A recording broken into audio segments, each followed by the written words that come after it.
All right, let's go back to Wits University. Now on the line we have the university spokesperson Shirona Patel to give us some idea of what just happened there. Shirona, good morning to you. Do you have any idea what prompted police to take the action that they just did against protesting students this morning?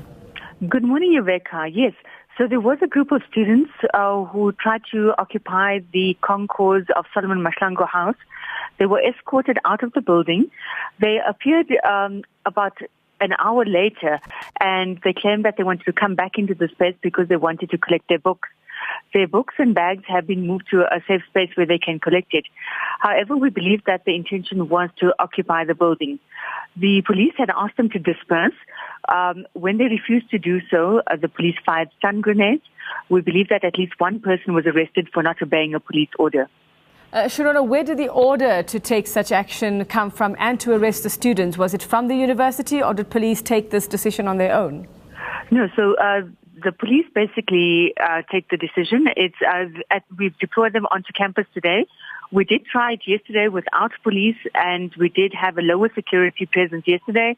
Unfortunately, we could not ensure that classes were not disrupted and that lecturers could work without unhindered. And it's for that reason that we brought in the police and security today. The university is set on continuing with the academic program, and unfortunately, this is the only way that we can do it.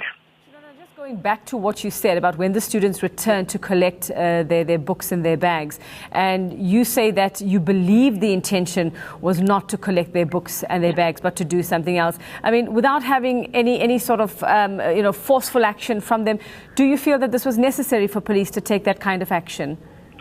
Well, Yuveka, we've had posters, and on social media as well, we've had indication that they are set for an occupation of the Solomon Mahlangu House concourse. And we already told them yesterday that if they wanted to use the space, that they had to speak to the Dean of Students first. They did not follow this process.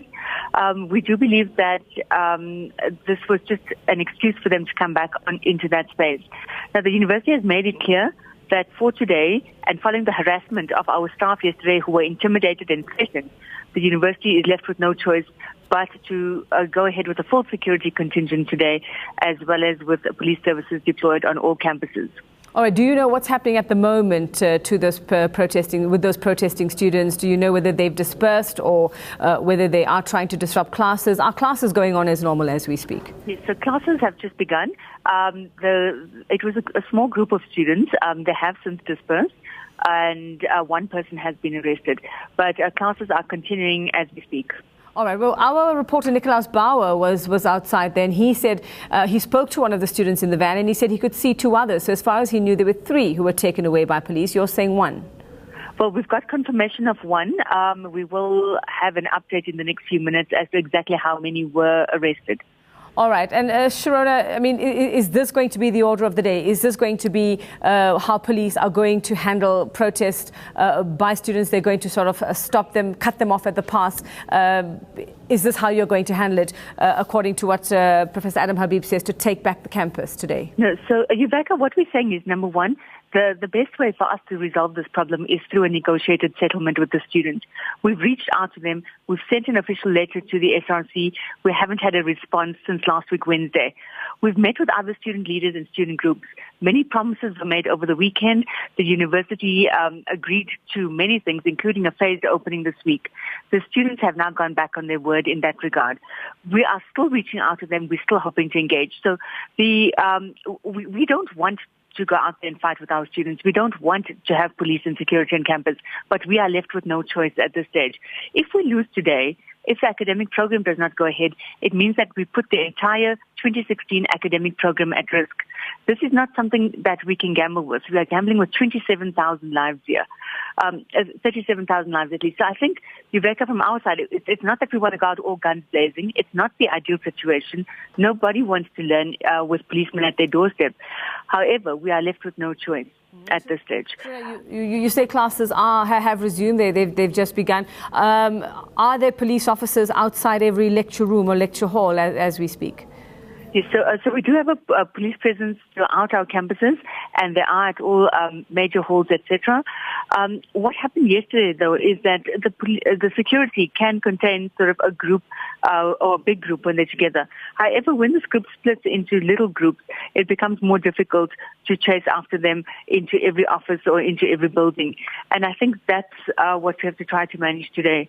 From Wits' side, we are saying the police and security can be removed from our campuses immediately if there is no disruption to the academic program, if no life is at threat, and if there is no violence or destruction. So those are the conditions that we've put forward for the last week or so, at least to the students. Wits is not about having police on our campus. It should be an open place where people should be free to express their rights of expression, their movement, etc. It's not a place that should be securitized. But for today, if we want this program to continue, we have no other choice.